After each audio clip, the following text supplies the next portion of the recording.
తాడేపల్లిలో జగన్ మాట్లాడుతున్నారు, లైవ్ లో చూద్దాం. సెల్ ఫోన్లకు వైఎస్ఆర్సీపీకి ఓటేస్తే మీ భూమి మీది కాకుండా పోతుంది, వైఎస్ఆర్సీపీకి ఓటేస్తే మీ భూమి మీద కాకుండా పోతుందంట. లక్షల కొద్ది కాల్స్ గురుగావ్లో నుంచి కోట్ల రూపాయలు ఖర్చు పెట్టి IVRS కాల్స్, తప్పుడు ప్రచారాలు, విషపూరిత ప్రచారాలు, వక్రీకరణలు, ప్రజలను భయభ్రాంతులను గురి చేస్తూ ఎన్నికలకు 3 రోజుల ముందు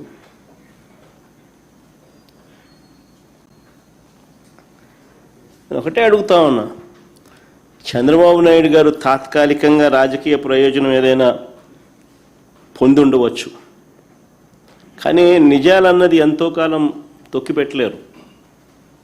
నిజాలు బయటకు వస్తాయి, బయటికి రావాల్సిందా. నిజంగా ఇప్పుడు బయటకు వచ్చినాయి కూడా. ఈ భూముల సర్వే విషయంలో ఆ రోజు జగన్ తీసుకున్న నిర్ణయాలు, దాని ద్వారా భూ యజమానులకు అందే ఫలాలు, రైతులకు భూ యజమానులకు అందే ఫలాలు ఆ భూములు ఉన్నంత వరకు కూడా నిలిచిపోతాయి. నేను చంద్రబాబు నాయుడు గారిని సూటిగా అడుగుతా ఉన్నా, సూటిగా ప్రశ్నిస్తా ఉన్నా, అయ్యా సమగ్ర సర్వే వల్ల భూములు పోతాయని, ల్యాండ్ టైటిలింగ్ యాక్ట్ వల్ల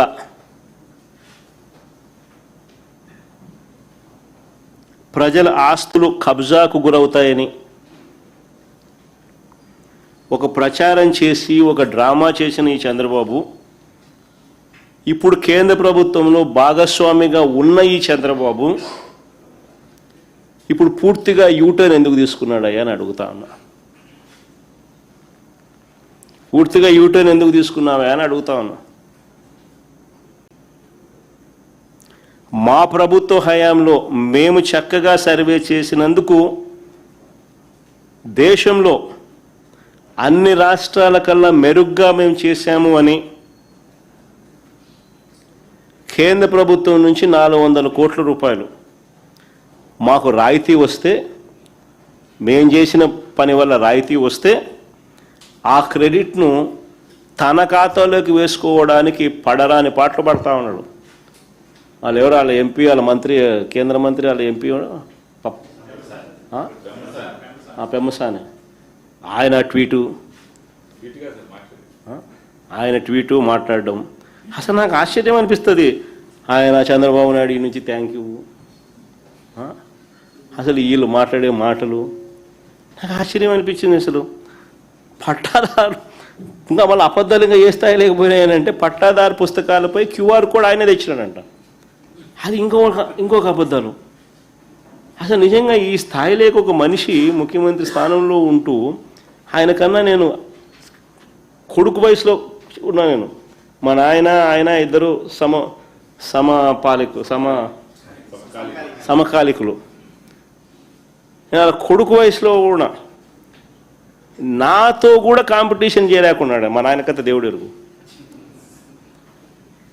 నేను చేసిన దానికి కూడా క్రెడిట్ కూడా ఆయనే తీసుకోవాలని అనేది పాకులాడుతూ ఉంటే ఈ మనిషి ఏమనుకోవాలి? ఈ మనిషి అసలు రీసర్వేలో ఏపీ ప్లాటినం గ్రేడింగ్ను సాధించింది అని కేంద్ర ప్రభుత్వం డిసెంబర్ 20, 2023లో పార్లమెంట్లో అడిగిన ప్రశ్నకు సమాధానంగా వాళ్ళు పొందుపరిచిన రిప్లై.